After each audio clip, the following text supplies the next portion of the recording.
ఈరోజు doctor BR Ambedkar జయంతి అంటే ఆయన ఒక వ్యక్తి కాదు, ఒక మహాశక్తి.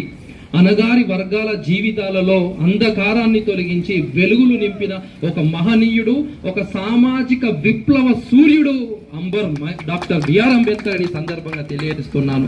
ఆయన జీవితం మనందరికీ స్ఫూర్తి, ప్రేరణ. ఎంతో మంది అనగారి వర్గాల జీవితాలకు, బడుగు బలహీన వర్గాల జీవితాలలో మరియు రైతులకు, కార్మికులకు ఎంతో కృషి చేసిన మహనీయుడు డాక్టర్ బిఆర్ అంబేద్కర్.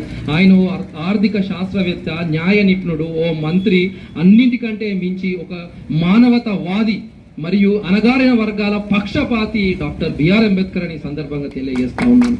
అంతేకాదు డాక్టర్ బిఆర్ అంబేద్కర్ ఎందుకు స్ఫూర్తి అంటే ఈ జీవితంలో ఎన్నో కష్టాలు, ఆయన ఒక్కసారి జీవితాన్ని మనం పరిశీలిస్తే బాల్యంలోనే ఎన్నో కష్టాలు, అడుగడుగున కష్టాలు, అణిచివేతకు గురైన వ్యక్తి.